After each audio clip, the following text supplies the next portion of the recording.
ओम शांति। आज की मुरली का सार। मीठे बच्चे, बाप आए हैं तुम पुराने भक्तों को भक्ति का फल देने। भक्ति का फल है ज्ञान, जिससे ही तुम्हारी सद्गति होती है। प्रश्न है, कई बच्चे चलते चलते तकदीर को आपे ही शूट करते हैं, कैसे? उत्तर है, अगर बाप का बनकर सर्विस नहीं करते, अपने पर और दूसरों पर रहम नहीं करते, तो वह अपनी तकदीर को शूट करते हैं, अर्थात पद भ्रष्ट हो जाते हैं। अच्छी रीति पढ़ें, योग में रहें तो पद भी अच्छा मिले।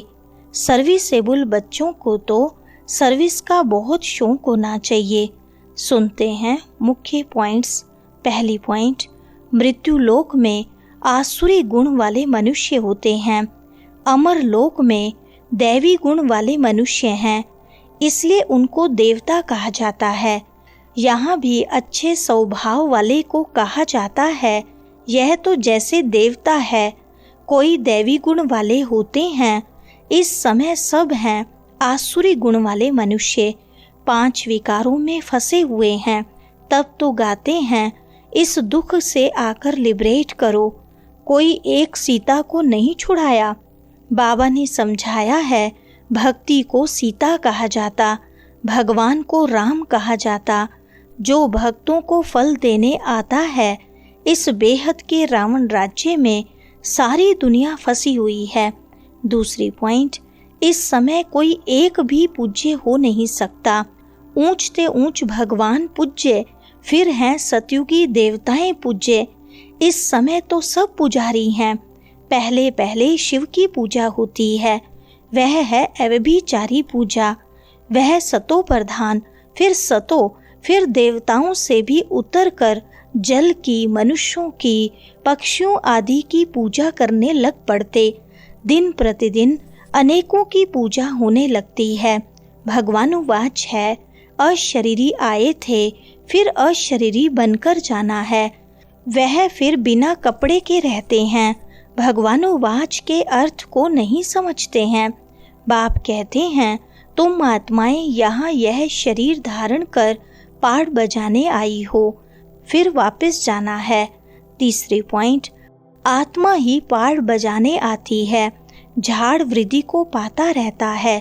नए नए किस्म के धर्म इमर्ज होते रहते हैं, इसलिए इनको वैरायटी नाटक कहा जाता है। वैरायटी धर्मों का झाड़ है, हर एक की अनेक ब्रांचेस निकलती हैं। मोहम्मद तो बाद में आए हैं, पहले हैं इस्लामी। मुसलमानों की संख्या बहुत है। अफ्रीका में कितने साहूकार हैं, सोने हीरों की खानियां हैं।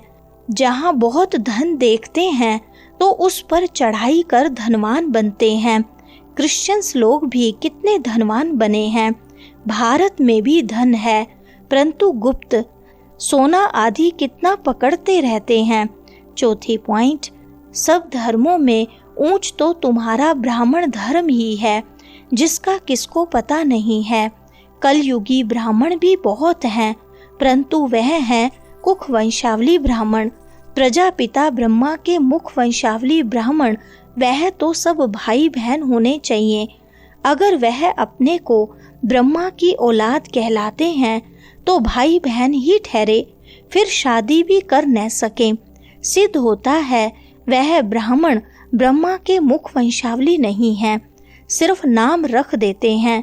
वास्तव में देवताओं से भी ऊंच ब्राह्मणों को कहेंगे। चोटी है ना, यह ब्राह्मण ही मनुष्यों को देवता बनाते हैं। पढ़ाने वाला है परम पिता परमात्मा, स्वयं ज्ञान का सागर। 5वें पॉइंट, बाप के पास आकर ब्राह्मण बनकर फिर कल शूद्र बन पड़ते हैं। पुराने संस्कार पलटने में बड़ी मेहनत लगती है। अपने को आत्मा निश्चय कर बाप से वर्षा लेना है। रूहानी बाप से रूहानी बच्चे ही वर्षा लेंगे। बाप को याद करने में ही माया विघन डालती है। बाप कहते, हथ कारडे दिल यारडे, यह है बहुत सहज। जैसे आशिक माशूक होते हैं जो एक दो को देखने बगैर रह न सके। बाबा तो माशूक ही है, आशिक सब बच्चे हैं जो बाप को याद करते रहते हैं।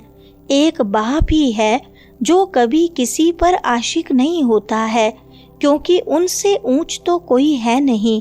छठी पॉइंट कॉन्फ्रेंस में टॉपिक रखी है मानव जीवन में धर्म की आवश्यकता। ड्रामा को न जानने के कारण मूंझे हुए हैं, तुम्हारे सिवाय कोई समझा न सके। क्रिश्चियंस अथवा बोधि आदि को यह थोड़ी मालूम है कि क्राइस्ट बुद्ध आदि फिर कब आएंगे। तुम झट हिसाब किताब बता सकते हो तो समझाना चाहिए, धर्म की तो आवश्यकता है ना। पहले पहले कौन सा धर्म था, फिर कौन से धर्म आए हैं। अपने धर्म वाले भी पूरा समझते नहीं हैं, योग नहीं लगाते। योग बगैर ताकत नहीं आती, जोहर नहीं भरता। 7वीं पॉइंट बाप को ही ऑल माइटी अथॉरिटी कहा जाता है।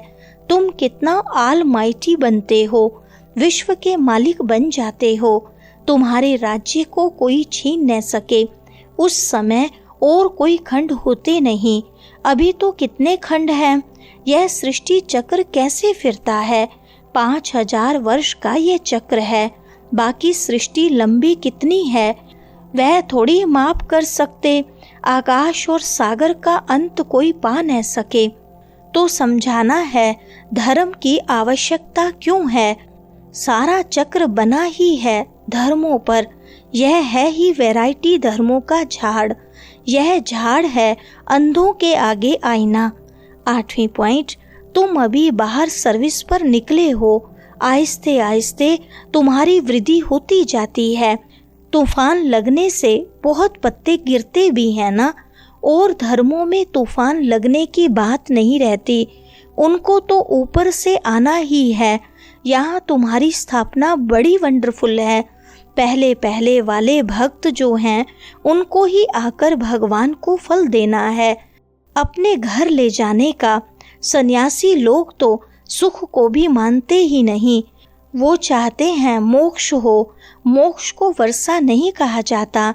खुद शिव बाबा को भी पाठ बजाना पड़ता है, तो फिर किसको मोक्ष में कैसे रख सकते। 9वीं पॉइंट तुम ब्रह्मा कुमार कुमारियां अपने धर्म को और सबके धर्म को जानते हो। तुमको तरस पड़ना चाहिए, चक्र का राज समझाना चाहिए। बोलो, तुम्हारे धर्म स्थापक फिर अपने समय पर आएंगे। समझाने वाला भी होशियार चाहिए। तुम समझा सकते हो कि हर एक को सतो प्रधान से सतो रजो तमो में आना ही है। परमात्मा तो एक ही है, ऊंच से ऊंच भगवान। फिर सब हैं आत्माएं बच्चे। सर्व का सद्गति दाता एक है। फिर हैं देवताएं, उनमें भी नंबर 1 है श्री कृष्ण, क्योंकि आत्मा और शरीर दोनों पवित्र हैं। 10वीं पॉइंट तुम हो संगम युगी। तुम्हारा जीवन अमूल्य है, देवताओं का नहीं, ब्राह्मणों का अमूल्य जीवन है।